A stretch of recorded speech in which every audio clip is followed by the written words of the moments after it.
할렐루야. 이 복된 새벽에 선하신 주님을 만나러 나오신 모든 성도 여러분을 환영하고 축복합니다. 다 같이 우리 주님께서 가르쳐 주신 기도를 드리겠습니다. 하늘에 계신 우리 아버지, 아버지의 이름을 거룩하게 하시며 아버지의 나라가 오게 하시며 아버지의 뜻이 하늘에서와 같이 땅에서도 이루어지게 하소서. 오늘 우리에게 일용할 양식을 주시고 우리가 우리에게 잘못한 사람을 용서하여 준 것 같이 우리 죄를 용서하여 주시고 우리를 시험에 빠지지 않게 하시고 악에서 구하소서. 나라와 권능과 영광이 영원히 아버지의 것입니다. 아멘. 선하신 은혜의 아버지 하나님, 오늘 이 새벽에도 주님의 크신 사랑과 긍휼로 자녀들을 맞아주시니 감사합니다. 주님의 크고 넉넉한 팔에 안겨 이 밤을 보내게 하시고 새로운 하루를 시작할 수 있는 힘을 얻게 하신 주님을 찬양합니다. 그 은혜로 오늘도 승리케 하여 주옵소서. 예수님 이름으로 기도드립니다. 아멘. 다 같이 찬송가 333장을 찬송하시겠습니다.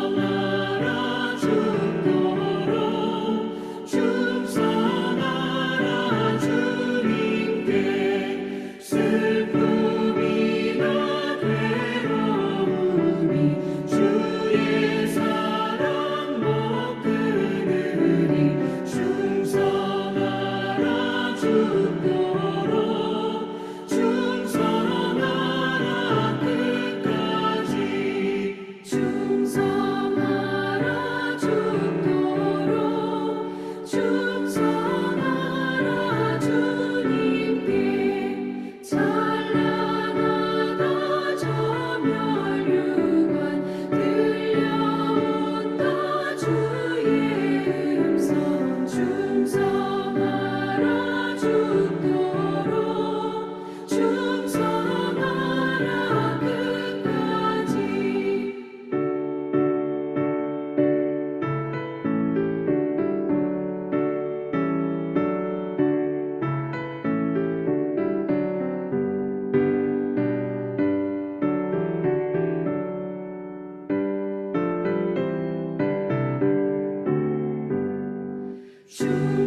충성하라 죽도록 충성하라 주님께 항상 내가 힘쓰오니 주님 나를 도우소서 충성하라 죽도록 충성하리 끝까지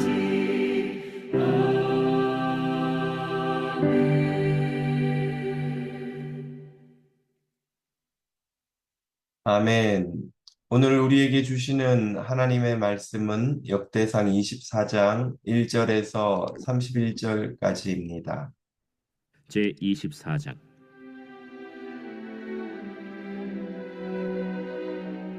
아론 자손의 계열들이 이러하니라. 아론의 아들들은 나답과 아비후와 엘르아살과 이다말이라. 나답과 아비후가 그들의 아버지보다 먼저 죽고 그들에게 아들이 없으므로 엘르아살과 이다말이 제사장의 직분을 행하였더라. 다윗이 엘르아살의 자손 사독과 이다말의 자손 아히멜렉과 더불어 그들을 나누어 각각 그 섬기는 직무를 맡겼는데 엘르아살의 자손 중에 우두머리가 이다말의 자손보다 많으므로 나눈 것이 이러하니 엘르아살 자손의 우두머리가 16명이요 이다말 자손은 그 조상들의 가문을 따라 8명이라. 이에 제비 뽑아 피차에 차등이 없이 나누었으니 이는 성전의 일을 다스리는 자와 하나님의 일을 다스리는 자가 엘르아살의 자손 중에도 있고 이다말의 자손 중에도 있습니다. 레위 사람 느다넬의 아들 서기관 스마야가 왕과 방백과 제사장 사독과 아비아달의 아들 아히멜렉과 및 제사장과 레위 사람의 우두머리 앞에서 그 이름을 기록하여 엘르아살의 자손 중에서 한 집을 뽑고 이다말의 자손 중에서 한 집을 뽑았으니 첫째로 제비 뽑힌 자는 여호야립이요 둘째는 여다야요 셋째는 하림이요 넷째는 스오림이요 다섯째는 말기야요 여섯째는 미야민이요 일곱째는 학구스요 여덟째는 아비야요 아홉째는 예수아요 열째는 스가냐요 열한째는 엘리야십이요 열두째는 야김이요 열셋째는 훗바요 열넷째는 예세브압이요 열다섯째는 빌가요 열여섯째는 임멜이요 열일곱째는 헤실이요 열여덟째는 핫비세스요 열아홉째는 브다히야요 스무째는 여헤스겔이요 스물한째는 야긴이요 스물두째는 가물이요 스물셋째는 들라야요 스물넷째는 마시야라. 이와 같은 직무에 따라 여호와의 성전에 들어가서 그의 아버지 아론을 도왔으니 이는 이스라엘의 하나님 여호와께서 명하신 규례더라. 레위 자손 중에 남은 자는 이러하니 아므람의 아들들 중에는 수바엘이요 수바엘의 아들들 중에는 예드야며 르하비아에게 이르러는 그의 아들들 중에 우두머리 이시야요 이스할의 아들들 중에는 슬로못이요 슬로못의 아들들 중에는 야하시요 헤브론의 아들들은 장자 여리야와 둘째 아마리아와 셋째 야하시엘과 넷째 여가므암이요 우시엘의 아들들은 미가요 미가의 아들들 중에는 사밀이요 미가의 아우는 이시야라. 이시야의 아들들 중에는 스가리아이며 무라리의 아들들은 마흘리와 무시요 야시야의 아들들은 브노이니 무라리의 자손 야시야에게서 난 자는 브노와 소함과 삭굴과 이브리요 마흘리의 아들 중에는 엘르아살이니 엘르아살은 아들이 없으며 기스에게 이르러는 그의 아들 여라무엘이요 무시의 아들들은 마흘리와 에델과 여리모시니 이는 다 그 조상의 가문에 따라 기록한 레위 자손이라. 이 여러 사람도 다윗 왕과 사독과 아히멜렉과 제사장과 레위 우두머리 앞에서 그들의 형제 아론 자손처럼 제비 뽑혔으니 장자의 가문과 막내 동생의 가문이 다름이 없더라.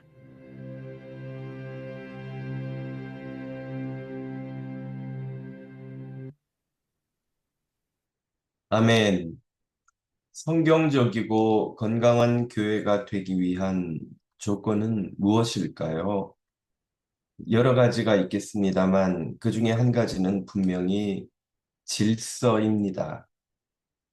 역대상 24장은 아론의 자손들이 다윗 왕국에서 제사장 직무를 수행하는 과정을 소개합니다. 먼저 아론의 네 아들 중 첫째와 둘째 아들인 나답과 아비후의 자손이 없는 이유를 설명합니다. 2절을 보면 그들은 아들 없이 아버지 아론보다 먼저 죽었습니다. 그들의 사망 원인은 레위기 10장 1절부터 3절의 본문에서 소개되는 바와 같이 성전에서 율법이 명하지 않은 다른 불을 드린 죄로 인한 심판이었습니다. 아들이 없이 죽었다는 말은 그들이 매우 젊어서 세상을 떠났다는 뜻이지요. 다른 불을 드렸다는 말은 그들이 율법이 명한 제사 규정을 우습게 여겼다는 뜻입니다. 하나님이 정하신 법과 질서를 무시하는 일은 이런 심판을 초래할 만한 무서운 죄입니다. 이는 교회도 마찬가지이지요. 다음으로 5절 이하는 아론의 제사장 직무를 이어받은 아론의 셋째 아들인 엘르아살과 넷째 아들인 이다말의 자손들을 성전 제사를 돕는 여러 직무에 배치하는 과정인데 그 방법은 바로 제비뽑기입니다. 엘르아살의 자손이 더 번성하여 족장이 16명이 나올 정도였기에 이다말의 자손 중 족장인 8명보다 2배나 많았습니다. 그래서 이 16개 족장, 또 8개 족장을 제비 뽑아 24개 반으로 순번을 정했습니다. 이들이 정해진 기간에 정해진 인원이 선발되어 돌아가면서 제사장을 돕는 성전 업무를 맡았던 것입니다. 20절 이하는 레위인 중에서 아론의 후손은 아니지만 역시 성전의 제사를 도울 수 있는 인재들을 제비를 뽑아 순번을 매기는 과정입니다. 이들 역시 24개 반으로 조직하였습니다. 이들은 모두 순번대로 성전에서 제사장들을 도와 제사 업무를 관장했던 것입니다. 성전의 제사 업무는 하나님의 법이 정한 이 질서를 따랐습니다. 질서는 성전 제사 업무에만 중요한 것이 아닙니다. 오늘 이 시대 영적 이스라엘인 교회 사역 역시 질서가 중요합니다. 사도 바울은 고린도전서 14장에서 교회의 질서를 이렇게 강조합니다. 하나님은 무질서의 하나님이 아니시요. 그러므로 모든 것을 품위 있게 하고 질서 있게 하라. 교회에서 하는 모든 사역은 질서 있게 해야 합니다. 하나님이 정하신 질서를 따라야 합니다. 사도 바울은 골로새 교회에도 역시 이렇게 권합니다. 골로새서 2장 5절입니다. 이는 내가 육신으로는 떠나 있으나 심령으로는 너희와 함께 있어 너희가 질서 있게 행함과 그리스도를 믿는 너희 믿음이 굳건한 것을 기쁘게 봄이라. 질서 있게 행하는 것을 사도 바울은 기쁘게 보았다고 했습니다. 하나님 역시 질서 있는 교회를 기뻐하십니다. 오늘날 교회 질서는 무엇입니까? 첫째는 성경의 가르침이요. 둘째는 그 가르침 위에서 오늘 이 시대에 필요한 규정을 잘 정리한 교회의 정관과 교단의 헌법이며 이 질서를 행하는 주체는 교회, 당회, 운영위원회, 또 재직회와 공동의회 같은 법이 정한 기구입니다. 헌법은 이 모든 기구가 교회의 질서를 담당하도록 자세히 규정해 두었습니다. 그러므로 교회는 이 성경과 법과 기관의 지도를 따르는 것이 매우 중요합니다. 이 질서를 존중하지 않는 교회는 어떻게 될까요? 나답과 아비후가 그리한 것처럼 망할 수밖에 없습니다. 이렇게 질서를 무시함으로 망해가는 교회가 세상에 얼마나 많은지 모릅니다. 우리 새롭게 개척된 새로운 개혁교회는 이 법과 질서를 존중해야 합니다. 모든 성도가 이 질서를 존중하고 따라야 합니다. 이는 마치 가정에서 부모의 권위 아래 질서 있는 가정을 이루는 것과 국가에서 법과 제도의 질서 아래 모든 국민이 안전과 풍요를 누리는 것과 같은 이치입니다. 독재보다 더 무서운 것이 무정부 상태라고 합니다. 독재도 악한 것이지만 독재는 한 사람의 악한 행위만 조심하면 됩니다. 그러나 무정부 상태에서는 모든 사람들이 악한 이가 되지요. 질서가 무너지면 인간의 악한 본성을 통제할 안전장치가 사라지기 때문입니다. 교회도 마찬가지입니다. 하나님의 사랑과 공의의 정신이 실현되는 방법은 하나님의 말씀과 교회의 법이 존중받아 지켜지는 것입니다. 그래서 하나님도 이스라엘을 가나안 땅에 정착시키시곤 그들의 번영과 안전과 풍요를 위해 율법을 지키라. 율법을 지키라고 거듭 명하셨던 것입니다. 이스라엘 백성이 민족적 혈통으로 다른 주변 민족보다 더 뛰어났기 때문에 하나님이 그들을 택하신 것이 아닙니다. 그들이 다른 민족들보다 더 무슨 특별한 재능이 있었기 때문에 하나님의 백성이라고 불린 것이 아닙니다. 성경은 계속해서 이 점을 강조하지요. 그런데 왜 그들은 선민, 하나님의 백성이라고 불림을 받았습니까? 하나님의 법을 받았기 때문입니다. 하나님의 법을 지키기 때문이죠.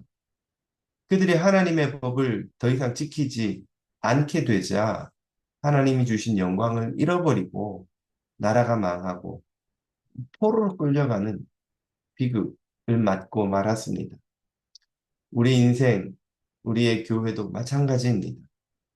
우리가 은혜를 입은 것은 주님의 부름에 겸손히 순종하여 예수 그리스도의 말씀의 법을 지키기 때문이지요. 하나님의 은혜를 떠나 그 말씀의 법을 거스르면 우리는 아무것도 특별할 것이 없는 존재들입니다. 오늘 우리 성도들과 교회가 하나님이 주신 복을 누리고 그 영광을 잃지 않는 길은 바로 여기에 있습니다. 주님이 주신 법을, 주님이 세우신 질서를 쫓아가는 것이지요. 성령이 역사하는 질서 있는 교회 이루시며 모든 성도들이 하늘의 은혜를 그 질서 안에서 누리시기를 주님 이름으로 축복합니다. 다 같이 주신 말씀을 붙들고 기도드리겠습니다. 하나님의 사랑과 공의의 질서가 다스리는 새로운 개혁교회와 이 한인교회가 되어 이 시대의 교회가 소망으로 거듭나도록 기도하겠습니다. 니카라가 선교를 마치고 김병용 목사님 내외분과 고태호, 고윤영 교우님 내외분이 오늘 귀국하십니다. 안전하게 귀국해서 이분들이 뿌린 사랑과 수고의 땀이 그 땅에 거름이 되어 니카라가 땅에 생명나무가 자라게 하는 열매를 맺도록 기도해 주십시오. 어려움 겪는 가정, 또 교회를 위해, 이 시대를 위해 기도하며 다 같이 주님 앞으로 나아가겠습니다.